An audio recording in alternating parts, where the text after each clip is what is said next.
Hello friends, welcome to our channel. இன்றைக்கி நம்ம தொன்ன பிரியாணி எப்படி செய்கிறதுன்னு பார்க்கலாம். இந்த பிரியாணியோட பேரை கேட்கும்போதே வித்தியாசமாக இருக்குல்ல. எனக்கும் ஃபஸ்ட் டைம் கேட்கும்போது அப்படி தான் இருந்துச்சு. ஆனால் இந்த பிரியாணியை டேஸ்ட் பண்ணி பார்த்தோன்னா இன்னொரு தடவை சாப்பிட்ணுன்னு தோணும். அந்தளவுக்கு சூப்பராக இருக்கும். இது கர்நாடகாவில் பெங்களூரில் இந்த தொன்ன பிரியாணி ரொம்ப ஃபேமஸ். இந்த பிரியாணி மட்டனில் செஞ்சால் சூப்பராக இருக்கும். டேஸ்டியான மட்டன் தொன்ன பிரியாணி எப்படி செய்கிறதுன்னு பார்க்கலாம். வாங்க வீடியோக்குள்ளே போகலாம். பிரியாணிக்கு எப்போவுமே இன்ஸ்டண்ட்டாக மசாலா நம்ம ஃப்ரெஷ்ஷாக அரைச்சி வச்சோன்னா டேஸ்ட்டே சூப்பராக இருக்கும். அதுக்கு 1 டேபிள் ஸ்பூன் வர கொத்தமல்லி, மிளகு 1 டீஸ்பூன், சோம்பு 1 டீஸ்பூன், ஜீரகம் அரை டீஸ்பூன், பட்டை கிராம்பு ஒரு 6, பிரியாணி இலை 1, பிரியாணி பூ 1, ஏலக்காய் 1. இதெல்லாம் ஒரு பேனில் போட்டு எண்ணெய் ஊற்றாமல் நல்லா வறுத்துக்கலாம். பொன்னிறமாக வர அளவுக்கு நல்லா வறுத்துக்கலாம். பொன்னிறமாக வந்துருச்சு. இதை ஆற வச்சு நம்ம மிக்சி ஜாரில் பொடி பண்ணிக்கலாம்.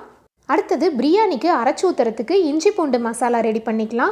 அதுக்கு புதினா 1 கை, கொத்தமல்லி 2 கொத்து, இஞ்சி 4 குட்டி துண்டு, பூண்டு 1 கட்டி, பச்சை மிளகாய் 4, 1 பெரிய வெங்காயம்.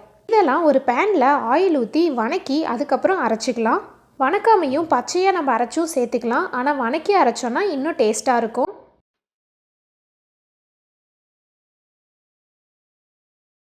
இதை நல்லா வணக்கியாச்சு. இதை ஆறுனதும் மிக்சி ஜாரில் போட்டு நம்ம தண்ணி ஊற்றி பேஸ்ட் மாதிரி அரைச்சி எடுத்துக்கலாம். நான் இன்றைக்கி மட்டனில் தான் தொன்ன பிரியாணி செய்ய போகிறேன். ஃபஸ்ட்டு நம்ம மட்டனை வேக வச்சு எடுத்துக்கலாம். அதுக்கு ஒரு குக்கரில் 3 டேபிள் ஸ்பூன் ஆயில் சேர்த்துட்டு நான் 300 கிராம் மட்டன் எடுத்திருக்கேன். அதை நான் இதில் சேர்த்துக்கிறேன். இந்த மட்டனை ஒரு 5லிருந்து 10 நிமிஷம் இந்த எண்ணெயிலேயே நல்லா வறுத்துக்கலாம். நீங்கள் நல்லா ஃப்ரை பண்ணும்போது மட்டன் அப்படியே சுருண்டு வரும். லாஸ்ட்டாக பிரியாணியில் பார்க்கும்போதே உங்களுக்கு தெரியும். அது ஒரு எக்ஸ்ட்ரா டேஸ்ட்டை உங்களுக்கு கொடுக்கும்.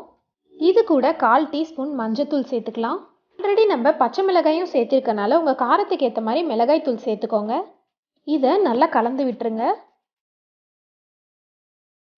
இது கூட 2 டேபிள் ஸ்பூன் கெட்டியான தயிர் நம்ம சேர்த்துக்கலாம். இது கூட நம்ம இஞ்சி பூண்டு புதினாலாம் சேர்த்து அரைச்சி வச்சோம் இல்லையா, அந்த பேஸ்ட்டை நம்ம இதில் சேர்த்துக்கலாம். இதை நல்லா ஒரு 5 நிமிஷம் நம்ம வணக்கிக்கலாம்.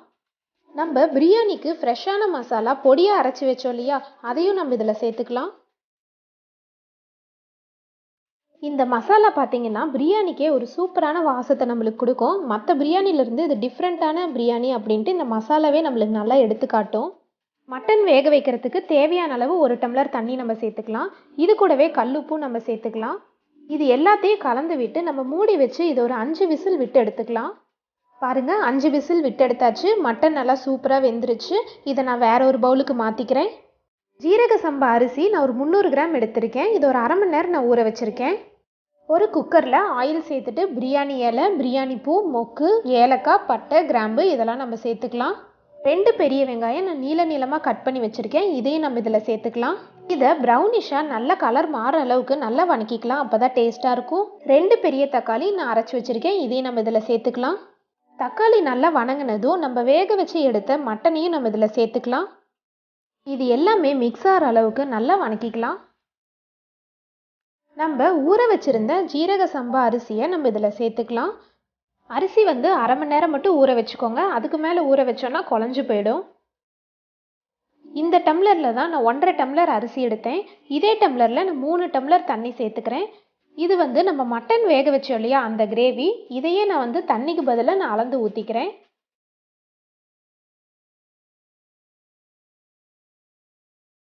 இந்த மட்டன் கிரேவி உங்களுக்கு கெட்டியாக இருந்துச்சுன்னா அதுலேயே தண்ணி ஊற்றி அதை இந்த மாதிரி அளந்து ஊற்றிக்கோங்க. நான் 3 டம்ளர் அளவுக்கு இதில் தண்ணி சேர்த்துருக்கேன். இதுக்கு தேவையான அளவு கல்லுப்பு நம்ம சேர்த்துக்கலாம். இதை நம்ம விசில் விட போகிறதில்ல. இதை அப்படியே நம்ம வேக வச்சுக்க போகிறோம். இதை ஒரு 10 நிமிஷம் நம்ம மூடி வச்சுக்கலாம். சிம்மில் வச்சுக்கோங்க, இல்லைன்னா அடி பிடிச்சிரும். இதை நடுவில் வெந்துருச்சான்னு பார்த்து கிளறி விட்டு மூடி வச்சுக்கோங்க. இப்போ இதில் தண்ணிலாம் சுண்டிருச்சு. ஆனால் அரிசி இன்னும் கொஞ்சம் வேகணும். அதனால் நான் தம் வச்சுக்கிறேன். அடியில் ஒரு தோசைக்கல் வச்சு அதுக்கு மேலே குக்கர் வச்சுக்கலாம். இதை ஒரு 5 நிமிஷம் ஹை ஃப்ளேமில் வச்சு நம்ம மூடி வச்சுக்கலாம். இதுக்கு மேலே ஏதோ ஒரு வெயிட் வச்சுருங்க. 5 நிமிஷம் கழித்து சிம்மில் வச்சுக்கோங்க. சிம்லேயே ஒரு 10லிருந்து 15 நிமிஷம் நம்ம வச்சுக்கலாம். இப்போ 15 நிமிஷம் ஆயிடுச்சு. பாருங்கள், நம்மளோட பிரியாணி சூப்பராக ரெடி ஆயிடுச்சு. பிரியாணியோட வாசமே சூப்பராக இருக்குது. நம்ம மசாலாலாம் ஃப்ரெஷ்ஷாக அரைச்சி போட்டனால பிரியாணியோட வாசமே தூக்கலாக இருக்குது. பாருங்க, சாதம் ஒன்றோடு ஒன்று ஒட்டாமல் நல்லா வெந்து பிரியாணி நம்மளுக்கு சூப்பராக வந்திருக்கு.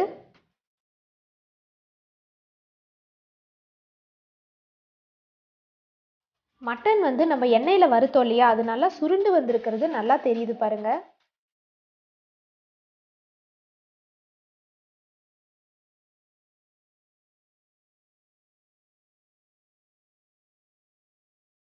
நம்மளோட டேஸ்டியான கமகமக்கிற தொன்னை பிரியாணி சூப்பராக ரெடி ஆயிருச்சு. நீங்கள் இந்த டேஸ்ட்டை மிஸ் பண்ணிடாதீங்க. நீங்களும் கண்டிப்பாக ட்ரை பண்ணி பார்த்துட்டு எப்படி இருந்துச்சுன்னு எனக்கு கமெண்ட் பண்ணுங்கள். இந்த வீடியோ பிடிச்சிருந்தா நம்ம சேனலுக்கு சப்ஸ்கிரைப் பண்ணுங்கள். தேங்க்ஸ் ஃபார் வாட்சிங்.